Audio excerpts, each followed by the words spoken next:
Personel yang saya bawa di dalam merebut pesawat itu hanya 6 orang. 7 dengan saya. Pak Benny datang, klak.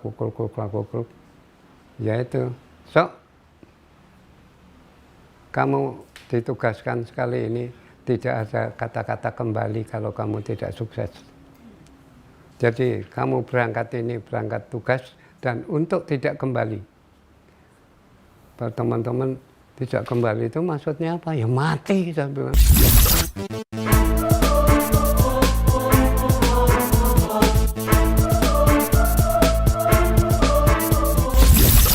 Tentara rakyat, tentara pejuang, tentara nasional, tentara profesional. Salam prajurit, salam merah putih. Welcome to podcast Puspen TNI. Terima kasih Anda masih menyaksikan channel kami tentunya di podcast Puspen TNI. Tidak lupa saya menyapa Sobat TNI yang penuh dedikasi dan loyalitas yang saat ini masih setia menjaga negara kesatuan Republik Indonesia. Semoga Sobat TNI tetap sehat dan selalu dalam lindungan Tuhan Yang Maha Kuasa. Sobat TNI, masih ingatkah peristiwa yang cukup menggemparkan dunia saat itu di tahun 1981? Adalah Operasi Senyap Komando Pasukan Sandi Yuda. Dalam membebaskan sandera, pembajakan pesawat DC-9 milik maskapai penerbangan Garuda Indonesia atau dikenal dengan peristiwa Woyla di Bangkok, Thailand pada tanggal 31 Maret 1981. Peristiwa ini tercatat sebagai peristiwa terorisme pertama hingga saat ini. Pembajakan Woyla menjadi satu-satunya aksi terorisme dalam sejarah maskapai penerbangan Indonesia. Dan saat ini telah bergabung bersama saya figur mantan prajurit resimen para komando angkatan darat RPKAD atau sekarang lebih dikenal dengan Kopassus. Sekaligus pelaku sejarah pembebasan pembajakan pesawat Garuda DC-9. Beliau adalah Letnan Kolonel Purnawirawan Untung Suroso. Assalamualaikum Pak Untung. Waalaikumsalam warahmatullahi wabarakatuh. Pak Untung, saya mau nanya sebelum saya banyak berbicara kepada Pak Untung. Sekarang Pak Untung usianya berapa ya? Saya usia, ya kalau orang bilang baru 83 Baru 83 Pak Untung ya. Kalau nggak salah Pak Untung ini lahirnya di hari Minggu Legi ya Pak Untung ya? Hari Minggu Legi. Alhamdulillah ya Allah, luar biasa. Sampai saat ini Pak Untung masih dalam kondisi sehat ya Pak Untung ya? Alhamdulillah. Alhamdulillah. Sebelum saya bertanya lebih jauh tentang cerita Pak Untung, sejak kapan sih Pak Untung ini masuk RPKAD? Atau apa sih yang mendorong Pak Untung masuk RPKAD yang sekarang dikenal sebagai Kopassus? Ya. Dulu waktu kecil revolusi Belanda itu merebut kota Wonosobo. Datang tuh pesawat menembak dan ngebom Wonosobo. Saya melihat, oh itu begitu sopir pesawat. Saya bilang, begitu sopir pesawat tuh. Semenjak itulah saya besok akan menjadi sopir pesawat. Ya. Tapi hanya sayang, sekolah saya tidak kepada sopir pesawat. Sekolah saya jadi guru. Selanjutnya saya pulang dari Wonosari, Gunung Kidul. Melihat saya mau jadi guru tempatnya, itu saya datang pulang ke Jogja, ada apa ini rame-rame? Ada demonstrasi. Demonstrasi apa? Itu tentara baju loreng, baret coklat, lempar pisau di mobil, menembak balon di mobil. Saya lihat itu, waduh, ini tentara apa sih? Ini tentara nantinya yang hebat, nanti jadi tentara terjun, tentara angkatan laut, tentara angkatan darat. Saya tuh, waduh, kalau begitu saya harus daftar ini. Saya langsung, Pak, saya daftar jadi ini tentara ini boleh nggak? Boleh. Nggak selang lama saya dipanggil ke Semarang untuk lanjutan tes ini, masuk Kopassus sekarang. Saya di Semarang 3 hari, saya dipanggil untuk jadi tentara ini pendidikan ke Semarang lagi. Sampai Semarang, Pendidikannya tidak di sini, pendidikannya di Jombang. Jombang itu mana? Jawa Timur. Berangkat ke Jombang, dididik waktu itu. Awal 60, terus lulus tahun 61, lupa bulannya lupa. Terus saya dibawa ke Bandung, di asrama sekarang Batu Jajar. Sudah di situ mulai acara latihan komando. Pak Untung, jadi yang menarik Pak Untung pada saat Pak Untung mendaftar Kopassus, yang pertama terjun payung itu. Terjun payung. Kemudian selain itu menembak atau melempar pisau? Tidak, saya hanya terjun payung. Nanti kalau saya sudah terjun payung, saya bisa segala macam nanti. Nanti terjun payung kan jarang orang yang berani, jarang orang yang bisa. Iya. Memang iya waktu itu. Oke, itu yang Pak Untung memang betul-betul mendorong niat masuk Kopassus. Iya. Sobat TNI, jangan kemana-mana. Stay tune podcast Puspen TNI. Pak Roso, banyak pengalaman-pengalaman tugas yang sudah Bapak laksanakan, baik di Irian, di Kalimantan, bahkan ke Kalimantan Bapak juga sudah bolak-balik penugasan ke tempat tersebut. Nah, saya dengar Bapak juga mendapat perintah untuk berangkat ke Bangkok dalam rangka pembebasan pembajakan pesawat Garuda DC-9. Nah, waktu itu Pak Roso ada di mana itu, Pak? Waktu itu saya dapat surat perintah rahasia. Rahasia, Pak ya? Surat perintah rahasia sekolah Intel di Bogor. Saya kan di perumahan, ya, di komplek juga. Saya berangkat nunggu di kantor piket. Selama saya nunggu begitu, saya lihat ini badan grup mondar-mandir ada apa ini? Kayaknya ada tugas baru ini. Komandan, itu yang di piket siapa di kantor piket? Pak Roso, Pak. Suruh ke sini. Cepet sini, cepet. Sok, kamu ikut. Kamu sekarang saya tugas, nggak usah sekolah Intel. Kamu sekarang saya tugas baru. Pesawat kita sekarang dibajak. Saya hanya siap-siap aja. Terus itu pasukan sudah siap. Kamu pilih 60 orang. Saya pilih 60 orang, misa. Kemudian sudah begitu, semua yang ada ini yang 60, yang 30, yang 6 dengan kamu, kamu latihan menembak sekarang. Menembak, tembak, dihitung 10 peluru masuk semua. Nah, terus sudah latihan nembak, ya sudah siang, dipanggil sama Pak Sitorus. Iya. Panggil tuh Roso, suruh kembali. Dipanggil Pak Roso, suruh kembali ke kantor. Saya sendiri apa semua? Balik lagi, Pak. Iya. Pak Roso aja apa semua? Ya semua. Oke. Pak Roso semua balik ke kantor.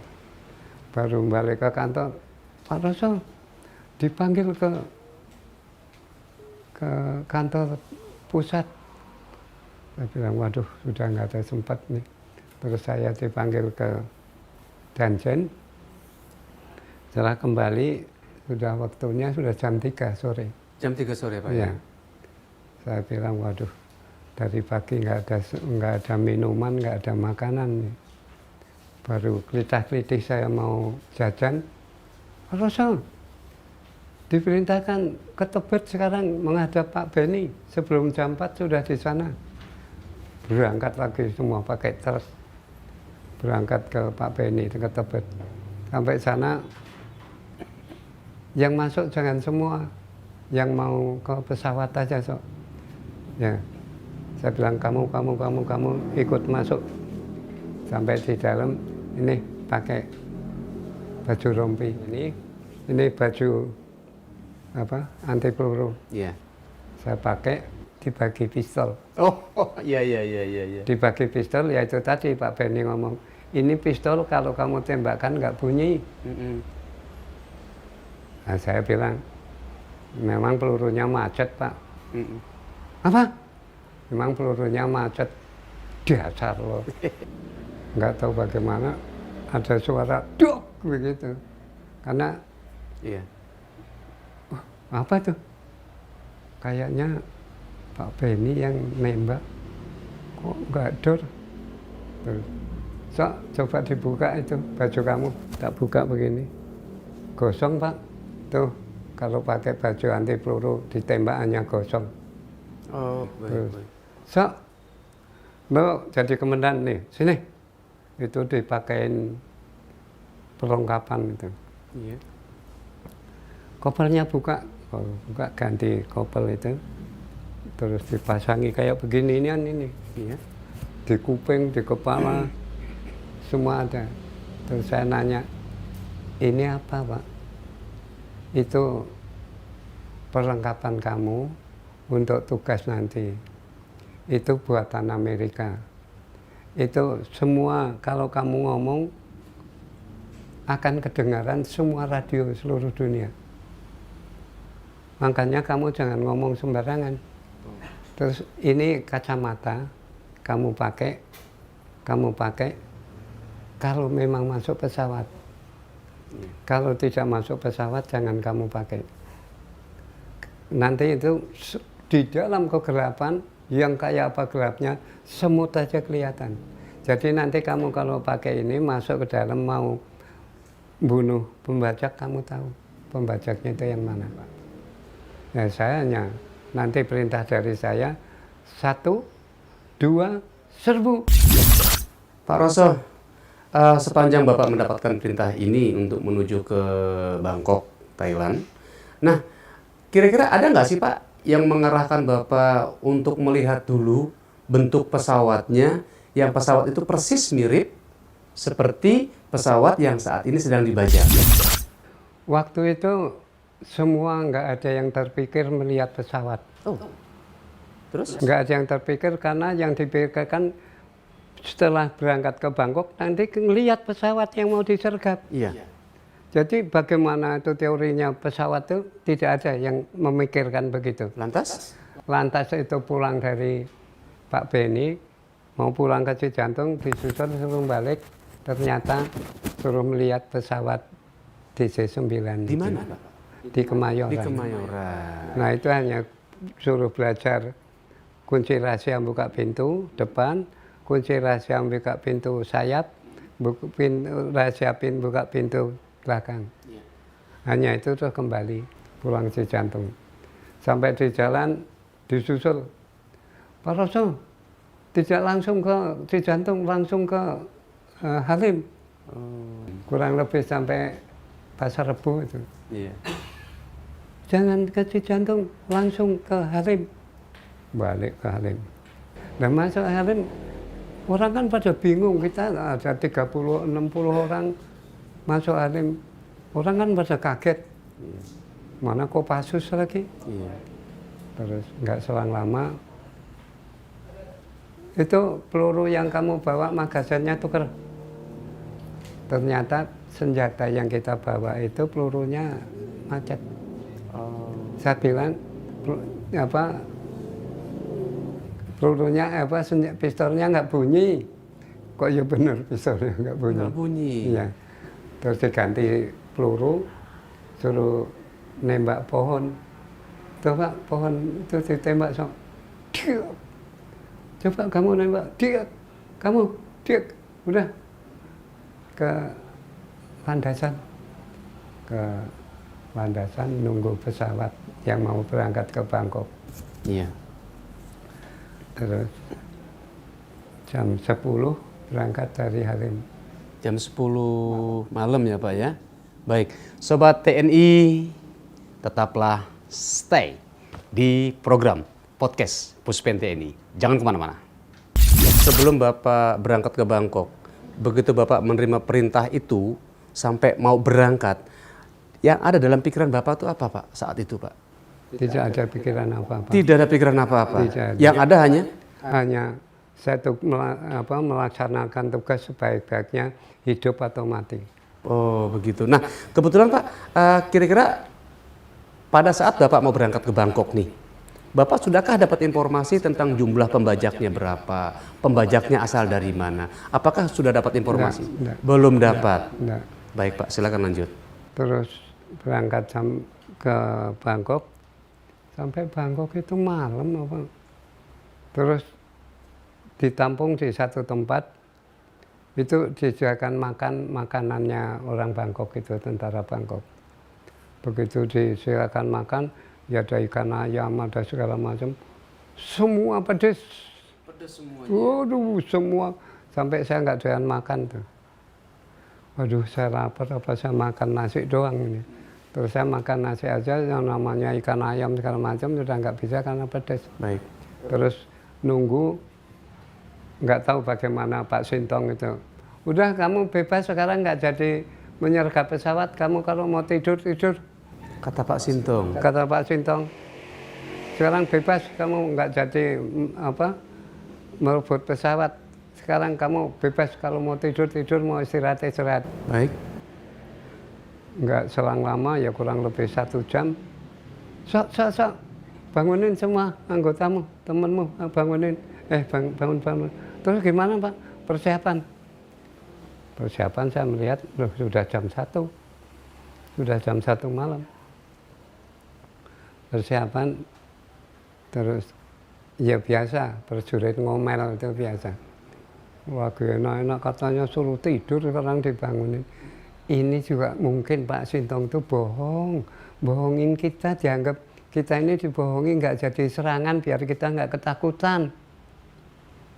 Oh, ya kamu, ya saya sendiri nggak ngerti maunya Pak Sintong itu apa. Ternyata memang benar Pak Sintong ngomong, kamu tidur, nggak jadi serangan, meredakan hati kita. Oh, begitu. Ya pada ngeledak, saya dapatnya ya di kursi, duduk ya duduk udah. Terus dibangunin kurang lebih jam 1, naik mobil. Jangan mobil yang bagus, pakai mobil yang jelek. Nanti ya itu, kalau mobil yang bagus orang pada ngikutin kita mau kemana. Nah itu wartawan itu yang mau merekam di Bangkok itu, katanya sepanjang 2 km mengelilingi lapangan udara. Nah, lewat sini, nggak tahu blusak-blusuk di Bangkok, nggak ngerti saya. Terus kemudian sampai di satu tempat, udah di sini kita menunggu waktu. Pak Benny datang, kulak-kuluk. Ya itu, sok, kamu ditugaskan sekali ini, tidak ada kata-kata kembali kalau kamu tidak sukses. Jadi kamu berangkat tugas dan untuk tidak kembali. Teman-teman, tidak kembali itu maksudnya apa? Ya mati, saya bilang. Goblok banget sih. Memangnya ya teman-teman itu kan kalau sama saya pada ngelecek gitu. Biar saya marah kalau ngomong gitu. Terus itu Pak Benny, sok, kamu mau berangkat jam berapa? Kalau adat saya sih Pak, dari sini jam 4. Apa? Jam 4. Serangannya mau jam berapa? Ya nggak tahu. Serangannya mau jam berapa? Terserah. Terus diam. Kamu nanti arahnya ke sana. Iya Pak, tapi saya minta dari sini ke sana. Baru saya menuju sana. Kenapa begitu? Ini memang hitungan saya Pak. Kalau ya mungkin ini saya bisa diselamatkan, bisa berhasil karena pakai hitungan ini. Dan saya ke utara dulu, baru ke timur. Pak Benny, saya bilang kayak Pak Benny nggak ngerti aja, saya ngeremeng gitu. Dengar rupanya Pak Benny. Wah, kamu itu maunya saya seperti kamu apa? Terus saya, ya udah kamu berangkat itu. Nah, pada waktu itu saya dikasih petunjuk. Ini kamu berangkat, kamu paling depan sok. Bawa tangga untuk pintu depan. Di belakang nanti ada cadangan untuk kamu, Pak Bagio. Oh ya, nanti karena pembajak itu, adatnya pembajak, orang pertama yang akan ditembak itu orang yang paling depan. Karena dia tahu orang yang paling depan ini komandannya. Makanya kamu nanti akan ditembak lebih dulu. Dan terus terang kamu akan mati orang pertama. Iya Pak. Terus ini cadangan Pak Bagio, kalau ada suara tembakan dor nanti Pak Bagio lari ke depan. Ganti kamu. Nah serangan itu dilanjutkan yang mimpin Bagio. Iya Pak. Semua personil yang Bapak siapkan itu berapa? Kemudian dibagi berapa tim itu Pak? Personil yang saya bawa di dalam merebut pesawat itu hanya 6. 6 orang. 7 dengan saya. 7 dengan Bapak sebagai Ya. dantim. 2 pintu depan mengarah ke pilot, yang pintu sayap itu masuk mengarah ke tengah, pintu belakang itu mengarah ke dalam.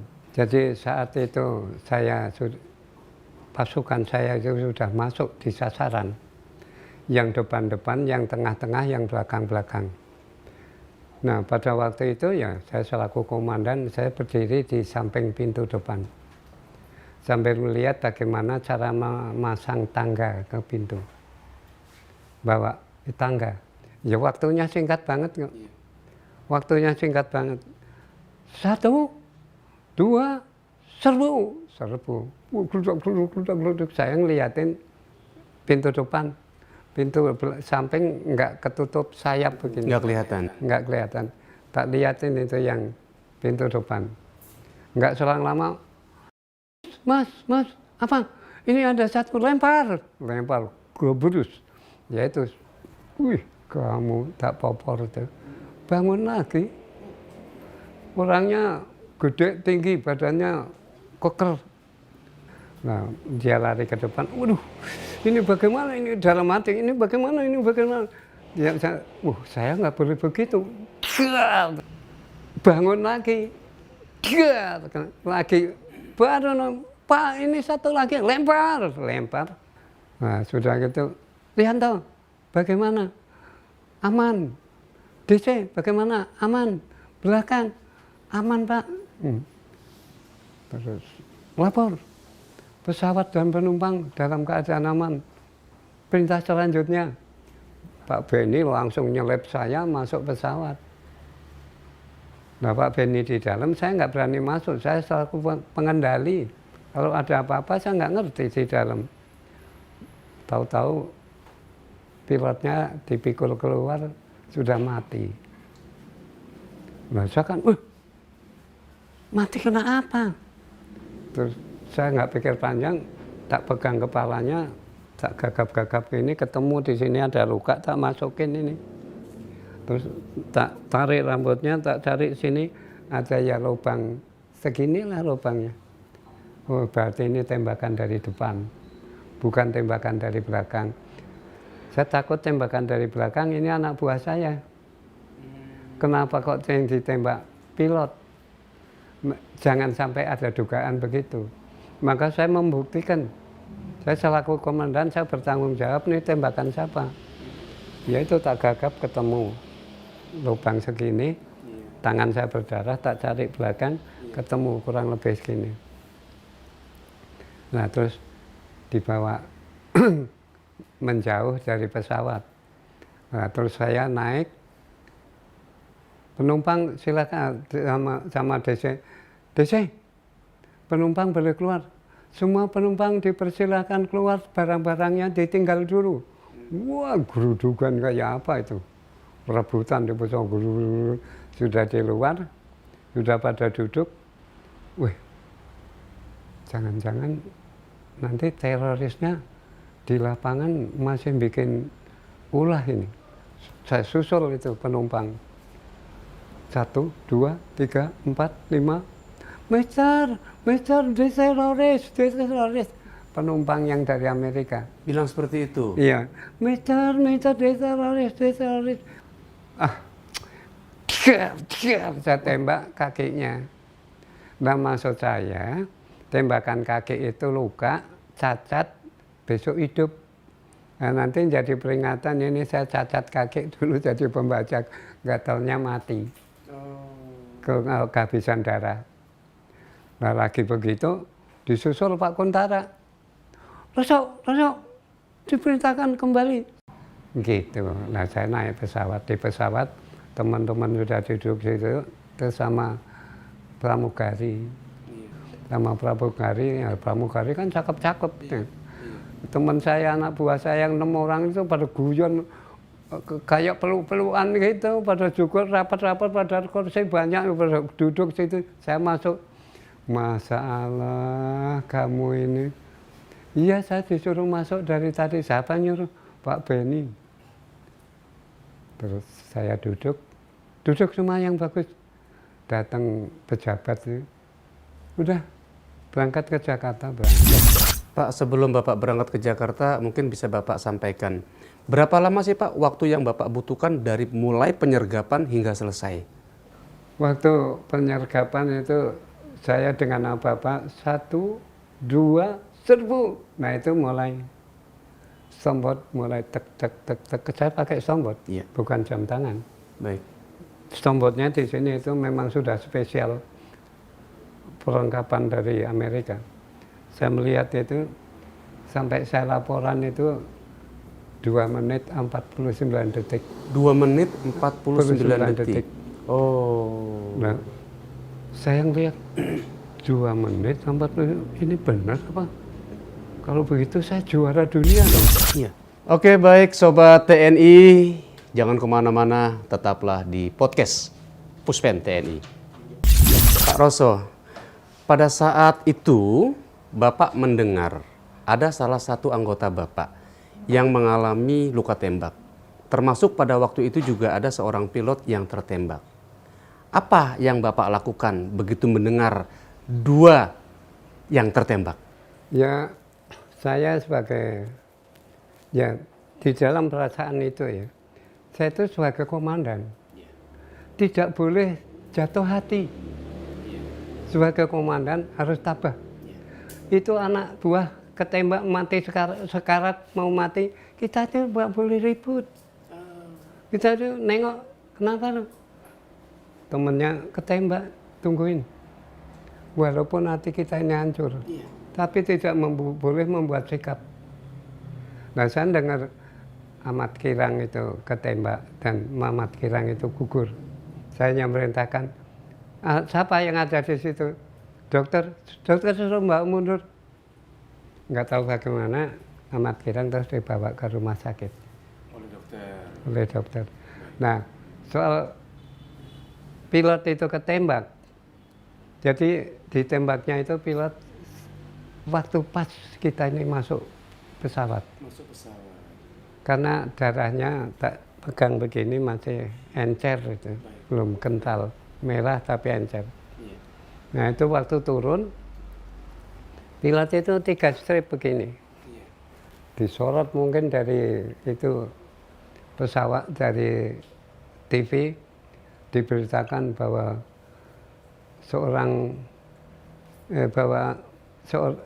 seorang pangkat kapten komandan pasukan penyergap mati luka tembak. Oh, dikabarkan seperti itu. Iya. Di dunia. Menyebar berita itu, Pak? Di dunia. Wih. Pak Yusuf Iya. Menhankam. Itu Suroso, Kapten Suroso siapa itu? Anu Pak, Untung Suroso. Bukan Suroso Widodo. Kan bingung orang-orang. Iya. Bukan Pak. Terus ada, iya Pak, Suroso dulu ajudan Pak Widodo. Innalillahi wa inna ilaihi raji'un. Anak masih muda sudah meninggal. Terus kabarkan itu ke Cijantung. Ibu-ibu suruh bawa bunga, merangkai bunga untuk menjemput jenazah besok pagi ke rumahnya Bu Roso. Rombongan datang Iya. ke rumah. Bu Roso, ada apa, Bu? Pak Roso di mana? Nggak tahu, dari pagi berangkat katanya pamitan mau sekolah Intel di Bogor. Iya. Bu, kalau saya boleh ngomong, Pak Roso tadi gugur jam 4. Di mana? Di Bangkok. Kapan ke Bangkoknya? Ibu tidak tahu ya, Pak? Ya, nggak tahu. Karena Ibu tahunya Bapak mau sekolah. Tahunya Bogor. saya mau sekolah. Sekolah Intel ya Iya. Pak ya? Iya baik Pak, lanjut Pak. Terus katanya pesawat mendarat jam 10 itu. Pada turun. Lihat tuh. Suroso ada nggak? Suroso nggak ada kan? Sebentar lagi kamu jemput jenazahnya Suroso. Iya Pak, pada bawa pikul jenazah. Iya. Pikul jenazah. Baru menuju ke sana, saya kan selesai meriksa barang-barang anak buah yang ketinggalan, apa tanda apa. Iya. Komandan itu tanggung jawab. Iya. Yaitu komandan kalau berangkat bertempur, komandan di depan. Kalau berangkat pulang, komandan di belakang. Yaitu gunanya untuk menyelidiki kalau barang ada yang ketinggal. Iya, baik. Nah, saya turun, Pak, itu Pak Roso itu. Mana? Itu di pintu Pak Roso. Saya jalan, komandan tuh begini aja. Saya hormat, Pak. Saya mulai, Pak Roso, jangan kaget. Kenapa? Pak Roso dikabarkan gugur. Dari mana beritanya? Dari BBC. Jadi berita tentang itu ternyata hanya berita keterkaitannya pangkatnya sama, strip 3 dari pilot. Tahu-taunya bukan kapten yang sesungguhnya, tapi kapten pilot. Sobat TNI, tetap bertahan di program podcast Puspen TNI. Pak Roso, berdasarkan pengalaman tugas Bapak yang sudah sebegitu jauh dan panjang, Bapak sudah pernah mengalami tugas di Irian, Bapak juga sudah mengalami tugas di Kalimantan, bahkan di Timur Timur. Juga Bapak telah menyelesaikan tugas pembajakan pesawat Garuda DC-9. Menurut Bapak, sifat apa aja sih yang harus dimiliki oleh seorang prajurit komando? Kamu ingat, ada 3 hal. 1, kamu punya sifat berani. Yang kedua, benar. Yang ketiga, jujur. Berani, benar, jujur. Jangan suka bertingkah. Kamu akan panjang umur. Pak Roso, terima kasih atas kehadiran Bapak di acara podcast kita hari ini. Bapak sudah banyak bercerita tentang pengalaman-pengalaman Bapak. Mudah-mudahan apa yang kita bicarakan ini menambah pengetahuan dan inspirasi bagi Sobat TNI dimanapun berada. Sekian dari kami, sampai ketemu di podcast selanjutnya. Don't forget to like, comment, share, and subscribe channel YouTube Puspen TNI. Sampai jumpa dan salam merah putih.